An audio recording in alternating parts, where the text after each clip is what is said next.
waaw ñu toog ak Serigne Sidi Ndiour muy directeur bu Al Azhar bu Joal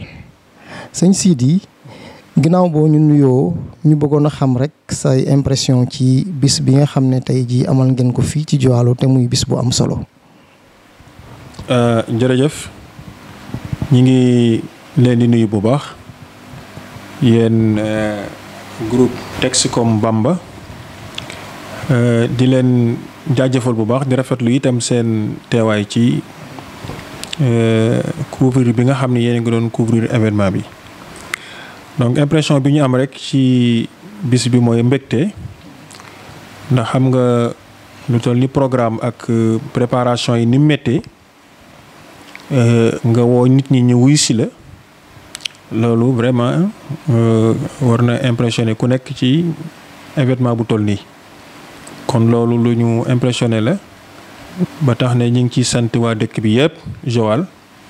ci wuy si bi nga xam ne wuy si nañ ñu ko ci woote bi nga xam ne woon nañ leen ko ci journée culturelle bi vraiment ak fi jamono toll sax xalaatoon nañ ni dina xat ci ñenn ñi waaye daal vraiment wuy si bi ñu wuy si moom ñun ñëpp suñu xol sedd na ci vraiment am nañ ci satisfaction bu mag a mag a mag a mag voilà. waaw ñu bëggoon a xam rek Al Azhar bu Joal kañ lañ ko créé. jërëjëf Al Azhar bu Joal ñi ngi ko créé ci année 1992 jamono boobu lañ ko créé ci ginnaaw benn ziar boo xam ni Cheikh Mouhamadul Mourtada ñëwoon na ko fa ci dëkk bi mu fi ñëwee waxtaan ak waa dëkk bi ci la mag ñi amoon yëg-yëg boobu ku mel ni ñoom Baye Sala Wade Baye Sali Wade ak ku mel ni sëñ Baara Gueye ak ku mel ni ñoom sëñ Adama Kayre ak ñi ñu ko àndaloon ñëpp ay imam Baara Lay ci lañ amoon yëg-yëgu taxawal daara ji ci jamono yooyu sëñ bi joxoon leen ci ndigal ñu taxawaloon ko fii ci 30 mètres bi ci wetu kër sëñ Baara Gueye booba ab mbaar la woon lañ ci mbaar lañ ko tàmbale woon ku ñuy wax Oustaz Abdoulaye Ndiaye moo fi nekkoon moom lañ fi njëkk indi ginnaaw bi ci la fi indi ku ñuy wax Mouhamadul Fadil Kane jamono yi ñuy toll mu ngi nekk professeur ci université bu Montréal en même temps aussi itam nekk formateur ci FASTEF muy école normale supérieure moom ci école bi jaar na fi nekk directeur Al Azhar la génne ginnaaw ba itam ci la école bi ñëw fii ci la ñëw fii ci site bi mu nekk nii ginnaaw bi nga xam ni kilifa yi taxaw nañ dox ba maire bi fi nekkoon muy Paul yàlla na ko yàlla taxawu moom ñëw fii ci ñëwin boo xam ni moo fexe ba ñu am barab bi ñu amee barab bi nag muy extension bi ci lañ indi école bi fii ci jamonoy Fallou Kane donc ci la tàmbale woon ba ni mu taxawee nii biñ koy créé nag xañ na ci jamono yi métti la woon ndax xañ na dégg-dégg bi xawoon na des ci ñu bari mais biñ koy créé nag boobu dafa àndoon ak benn stratégie bu ñu defoon boo xam ni waa direction générale ñoom dañ fi daan yebal ay nit ñi léeg-léeg ñu dajale daayira yi di fi ñëw di waxtaan ak ñoom di leen expliquer dëgg lan moo li tax sëñ bi ñëw fii ngir bëgg fee teg daara ndax xañ na boobu tumuraanke woon na fi waaye day baax ñu am benn conquête de sensibilisation boo xam ne ñoom ñoo fi doon ñëw ay jamono ku mel ni sëriñ Mourtala Fall bu Mboro ak ku mel ni sëñ Abdourahmane Mbacke mii sëñ Mbacke Abdourahmane ki doon def waxtaan bi ñëw nañ fi ay yoon def fi ay waxtaan ak waa dëkk bi pour leeral leen yëg-yëg ak bëgg-bëgg bi nga xam ni sëriñ bi bëgg na ko ci dëkk bi ba digle ñu taxawal fi daara ji kon daal ci wàllu histoire daara ji mën nañu wax ni création bi ñu ngi ko def ci 1992 ci lañ ko créé voilà. loolu am na solo ndax stratégie moom mbir mu dem daanaka bu ko amul rek pour mu dem day jafe waaw kon nag stratégie boobu de pénétration boobu ñu def ba mbir yi egsi fii am na solo leneen li mooy tey jii école bi ci ñaata classe la toll. jërëjëf comme ni ma ko waxee école bi ci wàllu infrastructure yi bi ñu koy commencé mbaar la woon fële ci 30 mètres bi ci wetu kër sëñ Baara ginnaaw bi ci la sëñ Mourtala ci alalu boppam yëkkati lu toll juróom-benn fukki junni mooy bi ñu ñëwee fii ci ni nañ ko tàmbali ñu tàmbalee ko fii ci ay seng ñu dem ab diir ñëpp ñëw sëñ bi ñëwaat fii ne daal daa bëgg ñu fexe ba école bi ñu jëmmal ko ba mu dëppook jamono daal di yëkkatiwaat alalam def ci nit ñi fekk si ko ci. mooy ñeenti classes yi moom lañ fi njëkk a taxawal boo génnee am na ñeenti classes yoo xam ne moom ngay njëkk a jot ci bunt bi nii ñoom lañ fi njëkk a taxawal ci la tàmbale woon kon lu tàmbale woon ci benn classe la woon ci jamonoy Fallou Kane ci la booba ci la dem ba ñeenti classe am na beneen directeur bu ñu fi envoyé waat muy ku ñuy wax Khadim Amar moom moo remplacé Fallou Kane mooy it bi mu fi ñëwee daanaka ci ñeenti classes yooyu la fi nekk ginnaaw bi mu demee ku ñuy wax Modou Massamba Diouf moom it jaar na fi daanaka bi mu ñëwee yokkaat na ci bureau bi ak classe B nga xam ni itam moo topp ci bureau bi nga xam ne mooy bureau gestionnaire bi ci jamono mi itam yokkaat nañ fi ñaari classe muy maanaam daal ci mu toll ci juróom benni classe ñeent yi fi njëkkoon a nekk te Fallou Kane bàyyi woon ko fi ak Khadim Amar ñoom biñ dikkaatee itam fexe na ba yokkaat ci ñaar muy juróom benn ak bureau man nag bi ma fi ñëwee ci 2007 lañ ma fi affecté ma jóge Saint-Louis Al-Azhar bu Saint-Louis ci lañ ma fi affecté bi ma dikkee fekkoon naa école bi commencé woon cycle enseignement moyen seen première année waaye boobu am na ci classe yoo xam ni multigrade la woon lu mel ni CM1 bi dañ ko boole woon ak CM2 bi ma gis ni njàng nag ngir mu pour mu am qualité il faut que ñu jéem a extensionné fexe ba groupe pédagogique yëpp ñu fexe ba def leen mu nekk ay flux unique waaw mu bañ a nekk double flux ci laa liggéey nag ak équipe bi ma fekk ñu liggéey ci wàllu gestion bu baax sax boo xam ni dañ ko tegoon ci ay plan d'action yu mag rawatina ci wàllu finance yoo xam nan la ñuy def ba école bi li mu soxla ci ay classes am ko parce que comme day màgg donc ci année boobu ca déwén sa ci lañ fiy dolli ñaari classes yi ak ay toilettes donc léegi bu ñu demee ñu mel ni terrain bi nga xam ne mooy terrain bu njëkk bi dem na ba amatul classe amatul fu ñu mën tabax classe ci lañ daal di jóg nag jokkoo ak kilifa yi ci Touba ku mel ni sëñ Mamor mu ne daal nañ fexe ba wut barab bu nu yokkee école bi ci loolu ci la ñu jóg waxaale kër yi den ak école bi yëpp terrain yëpp mais bu ci nekk sottiwul ci la yàlla dogal ndekete terrain bi nga xam ne moo jàkkaarloo école bi boobu ab réserve la woon fu ñu bàyyi woon pour hôpital wala école wala yu mel noonu ci la ko maire bi yëg daal ni kon loolu nañ ko jox école bi ñu yokkaat ko ci seen école bi. kon loolu mi ngi am ci 2011 ci lañ am suñu terrain bi nga xam ne moo jàkkaarloo muy extension bi ñu commencé fi nag chaque année rek ci gestion bi ñuy liggéey ginnaaw bi ñu collecté li nga xam ni mooy fay xale yi ak inscription yi ci la ñuy fay jàngalekat yi ci lañ leen yor lépp donc fonds de déroulement yeeg budget yeeg fonctionnement lépp ci lañ koy liggéey ba di desal loo xam ne dinañ ci mën di defar ay classes. actuellement nii ñu ngi ci 22 groupes pédagogiques waaw nga xam ne mi ngi composé ci préscolaire ñoom am nañ benn salle bu mag primaire am nañ actuellement 13 classes moyenne bi am nañ 4 classes bien équipées donc enseignement secondaire bi aussi ñoom am nañ seen 4 classes cela veut dire mooy am nañ cycle complet waaw cycle yëpp complet na ne préscolaire bi rek actuellement nii ci lañ nekk ci incha allah bu ñëwee sax xam naa ci projet yi dinañ ci gën a dugg baax. waaye daal mu ngi tàmbale woon ci benn classe 1992 fii may waxee yow tey ci 2021 ñi ngi ci 22 groupes pédagogiques maanaam classe pédagogique voilà ak direction yi nga xam ni itam ñooy direction yi ñu ci tabax mu ngi am nañ direction bi nga xam ni mooy bi boole direction école bi ak li ñu tuddee wàllu njàng mi muy fi nga xamante ni foofu la ñuy gérer lépp lu jëm ci examen et concours ak bureau bi nga xam ni mooy bureau gestion école bi. kon loolu moo fi nekk gum ci ay barab lu jëm ci wàllu infrastructure ci wàllu box sanitaire yi muy toilettes yi fi xale yi suturloo biñ fiy ñëw booba daanaka ñett fi ne ñett rek moo fi nekkoon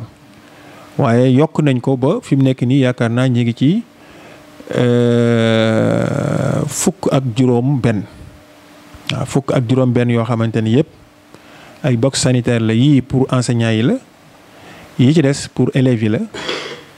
dañ ko répartir ba nga xam ne élémentaire bi am nañ seen yos góor ak jigéen moyenne secondaire ak enseignement secondaire bi itam ñoom ku ci ne am nga say yos góor ak jigéen foofu daal lañ toll ci wàllu infrastructure ñuy sant boo xam ne. loolu am na solo lool léegi nag mu am loo xam ne seetlu nañ ko mooy wax dëgg yàlla résultat yi nga xam ne Al-Azhar bu Joal mu ngi koy def waaw muy BFEM di bac waaw bac Al-Azhar léegi ma bëggoon tuuti nga expliquer ma un peu rek pédagogie bi nga xam ne moom moo waral résultat yooyu noonu. jërëjëf waaw résultat ci école bu ñu ko taxawalee donc dafa bokk ci ay finalité muy préparer ay bons citoyens loolu nag mënta am ci lu dul jàngal xale bi yar ko ci loo koy jàngal mooy d'abord il faut que nga am programme bu baax te programme Al Azhar programme la boo xam ni programme bu mat sëkk la ci lépp waaw domaine boo jël ci bu ñu war a tabax ci nit rek ñoom am nañ lu ñu programme ci loolu loo xam ne lu mucc ayib la donc kon programme bi ci la programme bi mais boo waxee programme d'abord il faut que nga wax lu ñu tuddee équipe pédagogique donc équipe pédagogique bi aussi itam yàlla defal nañ tawféex ba mbooleem ñi fiy jàngale ñëpp amu ci koo xam ne am nga diplôme bu yées bac ñoom ñëpp ay bachelier lañ am na ci ñoo xam ne am nañ ay diplôme professionnel ci wàllu jàngale am na ci ñoo xam ne actuellement ñi ngi ci seen ñi ngi ci niveau licence waaw ñi ngi continuer seen njàng ba ñi ngi ci niveau licence am ñoo xam ne sax ñi ngi ci niveau magistère kon loolu tamit mënut a ñàkk ci école bu bëggee am résultat beneen bi aussi itam mooy il faut ñu organisation lu am solo la ci résultat parce que fii xale yi ni ñuy jànge mooy dañuy jàng ak programme am heure yi doy waaw heure yi dañ koy jël ba mu doy sëkk bu jaree gont dañuy gont su jaree ñëw sax ci jour week-end yi dañuy ñëw ci jour week-end donc kon dañu am lu ñu tuddee njàngale en même temps tamit dañuy def ay suivi d'évaluation yu bari ak ñoom mooy daal saa bu ñu jàngalee ba am benn weer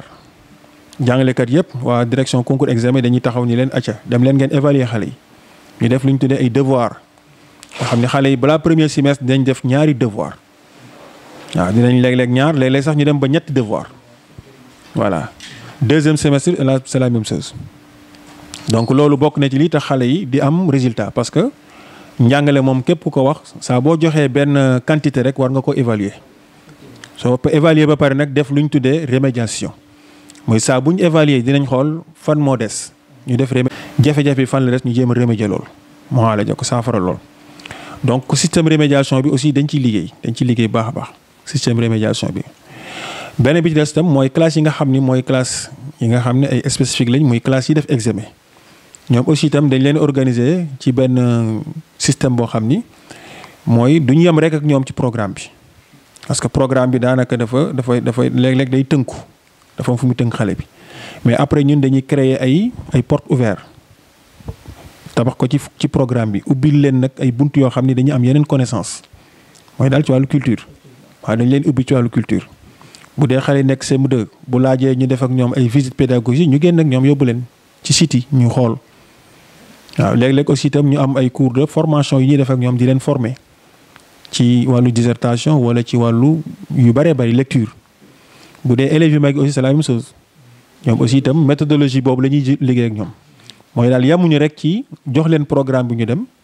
mais dañ leen jox programme bi di ko évaluer ñaareel bi aussi itam mooy di leen encadrer ci ay exposé ak ay yoo xam ne aussi daf leen di dimbali pour ñu xam nan la ñuy def ba dolli connaissance yi ñu am ci programme bi nan la ñuy am ba développer ko ubbil leen ay bunt pour ñu mën a développer connaissance yi nga xam ne am nañ ko ci programme bi loolu dafa am solo parce que loolu mooy tax xale bi su demee examen dara du ko jaaxal waaw duñu yem rek ci lii la war a xam mais dañ naan ko lii nga war a xam mais lii bu caabi la léegi nag yow yaay dem ubbi ko dolli ci leneen loo xam ne sax war nga koo jàng université mais boo xësee xam lii rek mënatoo kenn waratu laa tëj demal nga gëstu ji lool. donc loolu dañ leen ci ubbil ba pare préparer leen nag ci ay cours informatique ba nga xam ne xale yi danañ xam nan la ñuy demee ci site yi nan la ñuy gëstoo ba liñ soxla yëpp ñu mën koo am donc ñoom dañ leen di jàngal lool. année yi weesu yëpp dañ doon am ay cours informatique ci biir njàng bi pour wax leen nan jàngal leen rek li ñuy jox leen kii quoi maanaam li ñuy tuddee outils de recherche yi nga xam ne ñoom ci la ñuy sukkandiku pour mën a xam nan la ñuy jëfandikoo seen wàllu internet. donc daal loolu yëpp soo ko boolee mooy comme ni ko waxee rek équipe pédagogique bi ñoom it ay jàmbaar lañ parce que ñu am compétence lañ ñu mën jàngale. ñaareel bi aussi itam mooy programme bi ñu yor programme bi baax na heure yi doy na et puis itam am na ñeneen espace de renforcement yoo xam ne dañ koy def pour gën a renforcer capacité élèves yi di leen préparer ci lépp nag voilà loolu daal moo tax xam naa ak ndimbal suñu borom ndax nit moom day def rek li mu war a def la ca topp nag ndimbal suñu borom la kon xañ na yooyu bu dajee mooy waral léeg-léeg ñu dem ba yegg foofu ci résultat. mu am lu am solo également ci bi ñuy teewlu cérémonie bi fële xale yi am un certain nombre de valeurs yoo xam ne ñoom dafa mel ni nàmpatal ngeen leen ci ba ñu jot ko partager ak ñi nga xam ne ñoo leen doon seetaan. mu bëggoon nga ñëwal ma tuuti ci loolu. waa kay jërëjëf question bu am solo parce que tamit loolu moo war a nekk feedback bi école dafa war a préparer xale bi ci jox ko aussi itam ay message loolu dafa bokk ci li école di liggéey parce que xale yi ci ay kër lañ jóge dañu jóge ci ay kër romb ay mbedd jaar fu bari ñëw école donc kon li nga xamante ni moom la ñu jëlee école war nañ ko mën a feeñal fi ñuy delluwaat parce que xale bi buy jóge école bi ñu ko indi école indaalewul woon loolu bi mu dikkee école nag école am lu mu def ci moom mooy am na lu mu mënul woon mën na ko am na lu mu xamul woon xam na ko am na lu mu gëmul woon gëm na ko loolu daf ko war a yóbbuwaat ci kër ga génne ko ci mbedd bi loolu moo tax bu ñuy organiser bis yu mel nii loolu aussi itam ñu bëgg mu ciy feeñ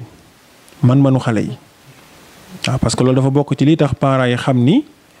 sama doom kat fii ma ko yóbbu ba muy jóge ci kër gi am na loo xam ne mënu ko woon waaye léegi mën na ko loolu daf leen di motiver ñoom parents yi loolu moo tax nga gis xale yi bu journée culturelle jotee dañ leen di préparer ci loolu te préparation bi sax léeg-léeg du jafe ndax dañ koy dund ñoom waaw dañ koy dund pour nga monter dara ci ñoom du jafe parce que dañ ko dund xam nga xale boo koy waajal ci dara fekk li nga koy waajal moom mu dund ko bëgg ko day yomb monter moo tax fi ne répétition yi mën nga ñu xëy ak ñoom benn bis répété rek bu subaa li nga bëgg lépp ñu defal la ko parce que dañ ko gëm di ko dund loolu moo tax message yooyu la ñuy bëgg ñu di ko porter ci journée yi mel nii di ko jox nit ñi waaw parce que dafa am lu muy def ci ñi fay ñëw beneen bi des tam mooy du yem rek ci bis bi waaye dañu bëgg tamit ñu di ko comporter woo fépp fu ñu nekk waaw wala loolu ñuy wax noonu ak di ko mu doon lu ñu gëm ñoom di ko dund donc loolu moo tax boo xoolee daanaka ñëw nañ ci ay thèmes yu bari waaw maanaam am nañ message yu bari yuñ joxe ci thèmes yu wuute sax waaw ci xale yi nekk jardin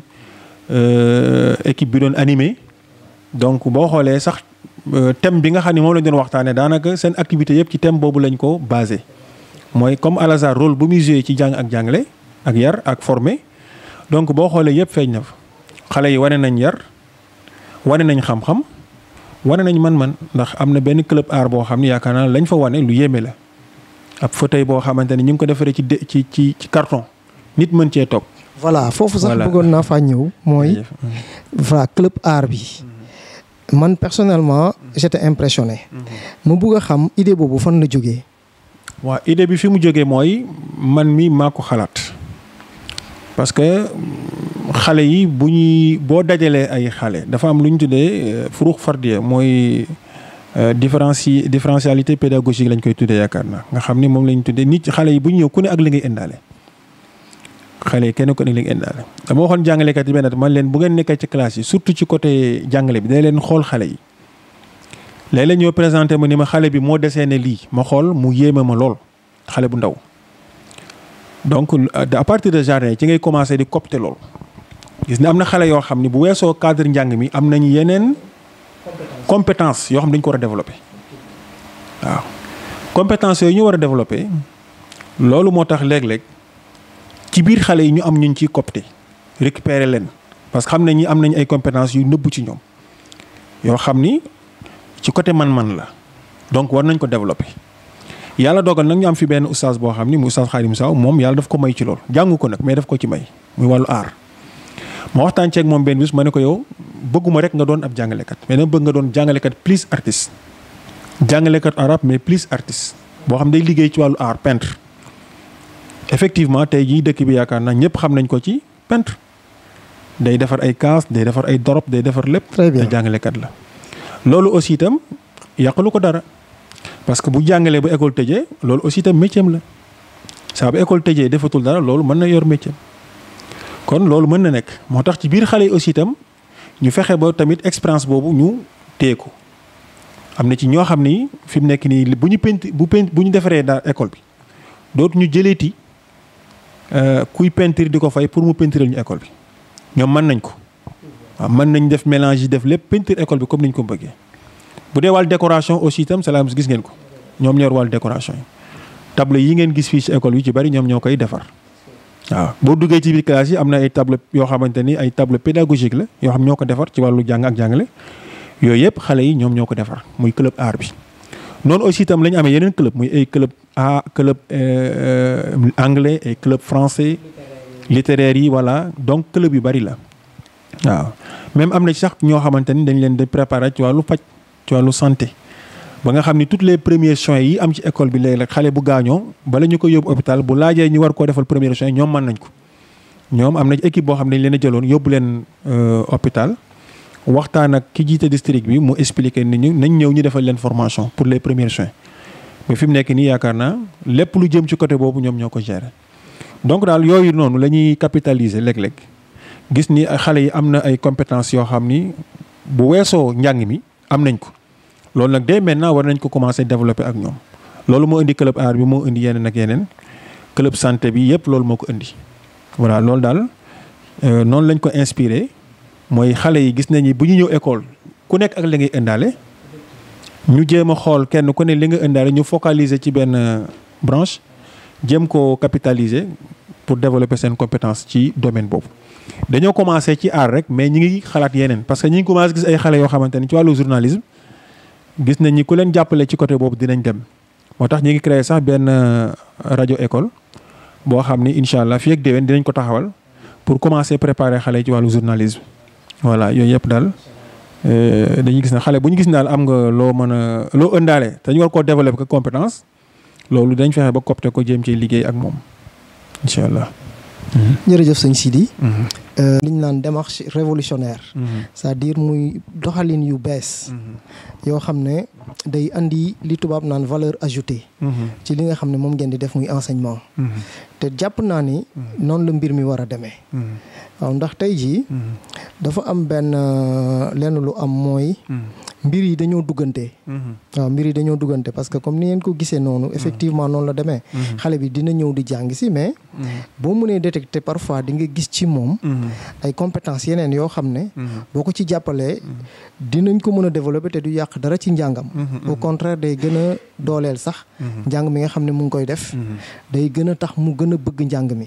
waaw ndax njàng bu amee leneen lu ci lalu. loo xam ne day attirer attention xale bi. attirer intérêt am aussi.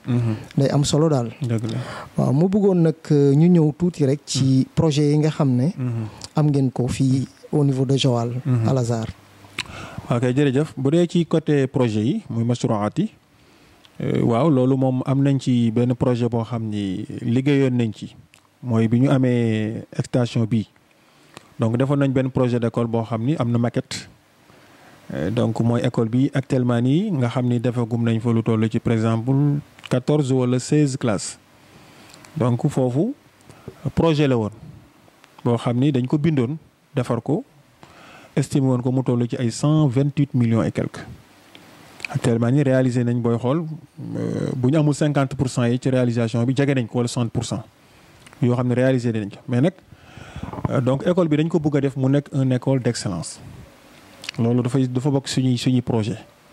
moo tax toujours damay wax ni ñun dañuy dox naxwal imtiyaaz mooy dañuy dox vers l'excellence dañuy bëgg rek lu ñu def ren bu déwénee ñu gën a yokk loolu école bi aussi itam ci côté gisin donc bëgg nañ képp koo xam ni ñëw nga fi rek ak foo mën a jógee soo dikkee xale yi fi jàng doo leen xeeb donc fi nga leen fekk ak waaw ni ñuy mel ak melokaan bi école bi mel set geek ak lépp lu war a tax ñu xam ne lii école la bëgg loolu bokk na suñuy rêve am nañ aussi itam benn projet boo xam ne mu ngi jëm ci par exemple orienté waat filières yi ndax boo xoolee enseignement bi jëm nekk fii ci Al Azhar li ci ëpp xale yi bu ñu génnee ay littérature la ñuy doon langue arabe léegi comme yàlla defoon na am nañ primaire boo xam ñu ngi doon def franco arabe donc fi mu nekk nii ñi ngi xalaat ci jéem a orienté filières yi xale yi di bu ñu commencé dugg CM mu IADD ñu commencé leen orienté ci tey bu ñu demoon boo war a def lycée ñu mën a def ay série S ci arabe loolu ci chaire scientifique yi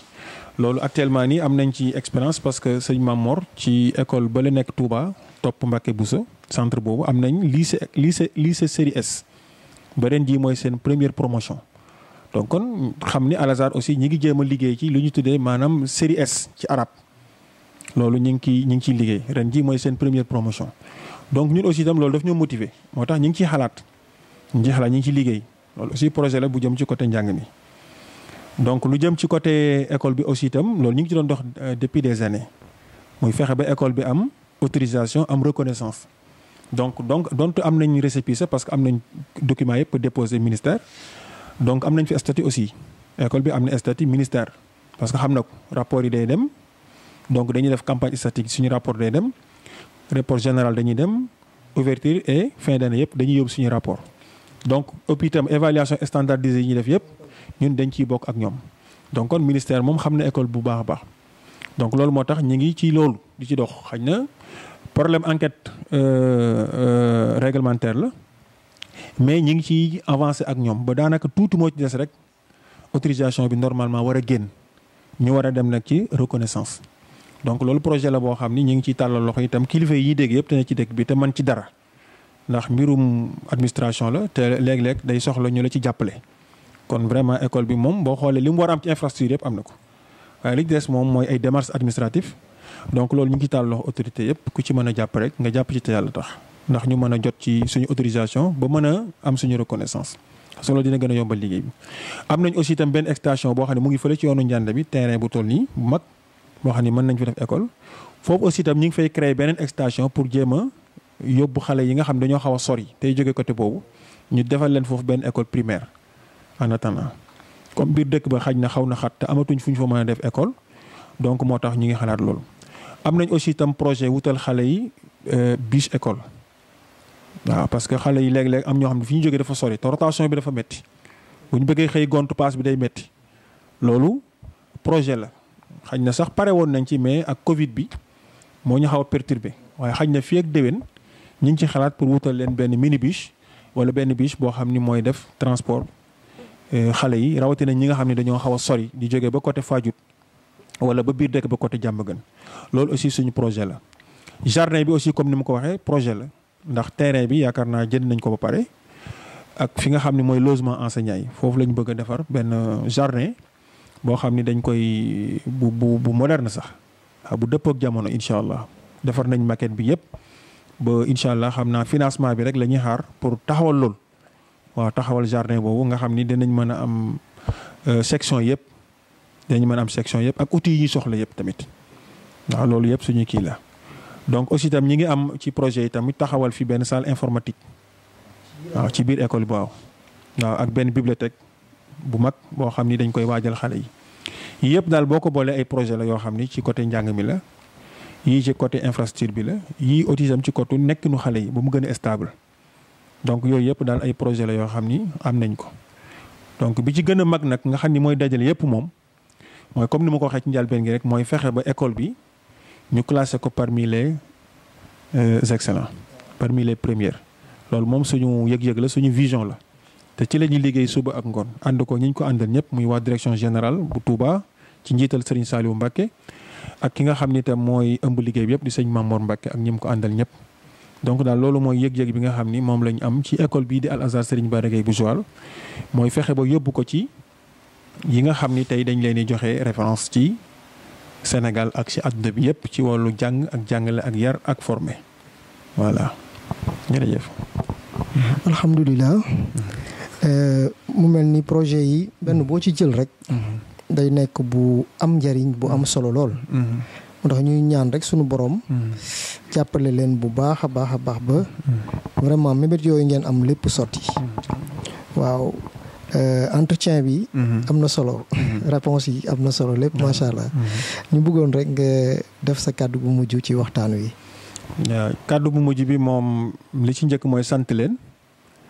ndax kóllëre gi ngeen am ak école bi yéen groupe Texcom Bamba ndax kóllëre gi wax dëgg yàlla biñ koy am ak yéen boobu groupe bi taxawagul loolu moom dinaa ko wax waaw ba ñuy am ak teen yee kóllëre ci sa jaare ko sëñ Xaadim mii booba groupe bi taxawagul. groupe bi itam bi mu taxawee daf ñu see intégré waaw moom daf ñu see boole ba ñu xam ni boole nañu ci. kon nag ñu ngi leen di sant di leen ñaanal fi ngeen ko bëgg a yóbbu yàlla na yàlla jàpp leen ba ngeen yóbbu ko fa comme ñu nit yéene bi ñu am ci yóbbu daara ji fi ñu ko bëgg a yóbbu yàlla nañ ko bokk lépp. amiin incha allah ñu ngi leen ci sant bu baax. di sant itam comme ni mu ko waxee rek waa Joal yëpp dale ko ci monsieur le maire ak ñi yi nga xamante ne ñoo nekk ci dëkk bi yëpp di ay autorité te am yéene ci dëkk bi ñoom ñëpp daal yàlla ne leen yàlla jàppale ba li ñu yéene ci dëkk bi yëpp yàlla na ko yàlla mottali. ñu ngi sant itam kilifa diine yi fi nekk te bu ñu tuddee sëñ Laat rek mu yóbbaale ñëpp. di sant itam imaam yi nga xam ni moom it ci wàllu diine ji lépp lu fi jàkk ñoom ñoo koy taxawee ñoom it ñu ngi leen sant ci njiital al imaam Idrissa Seck. waaw di sant itam ñi nga xam ne ñoo yor daare alxuraan yi te am ak ñun kóllëre lool ndax xale bu ci mokkal alxuraan rek ñu jàpp indi fii ñu yeggale kon liggéey bi noonu la. di sant itam suñu nattangoo yi nga xam ne ñun leen nekkal ci dëkk bi te ñu bokk di jàngale moo xam école publique wala privée moo xam franco arabe wala laïque ñoom ñëpp daal ñi ngi leen ñi ngi bokk ak ñoom mbégte mi di leen sant bu baax. waaw su ma waxee école privée yi mën naa cee jiital CODEC Jean-Marie Faye dañuy liggéey moom moo jiite CODEC bu école privée yi élémentaire école publique élémentaire ñi ngi koy sant bu baax ndax dañuy liggéey ak moom ci biir CODEC bi lañ bokk. di sant itam ñi nga xam ne mooy collectif école franco arabe yi collectif école franca yi te bu ñu ko waxee mooy école yëpp Al-Huda Wami Imam Malik Khalid Ibnul Walid Saaku Dem yëpp waaw ak Al Azhar ñoom ñëpp dañoo bokk di liggéey ñoom it lu ñu xewle rek ñun ñëpp ñoo koy bokk di ko def ba ci séminaire yeeg formation yi defal jàngalekat yëpp ñoo ko bokk. donc daal ñi ngi sant ñëpp di beral nag sant équipe pédagogique bi nga xam ni ñoom ñoo taxawu liggéey bi fii ci daara ji te ki nga xam ni moo nekk ci seen kanam di sama adjoint di oustaz Saliou Ndiaye ak jàngalekat yëpp góor ak jigéen ci biir école bi. ñu ngi leen sant ñoom ñëpp di leen gërëm di rafetlu seen taxawaay di ko apprécier bu baax nag waaw di wane ni ay jàmbaar lañu te aussi loolu ñuy liggéey yàlla rek tax ñu ngi ciy gis ndam nag ndax liggéey te yàlla tax rek moom solo te ñoom ñi ngi ci xooluñu lu ñu fiy jëlee waaye leen fi tax a jóg moom ñi ngi ci te duñ ci tricher itam. di sant itam élèves yi jàngee ci école bi ak mboolem élèves yi nekk ci biir dëkk bi rek waaw parce que fii xale yi ñoom comme ni ñu ko waxee rek yaru nañ te neex nañoo jàngal itam ndax.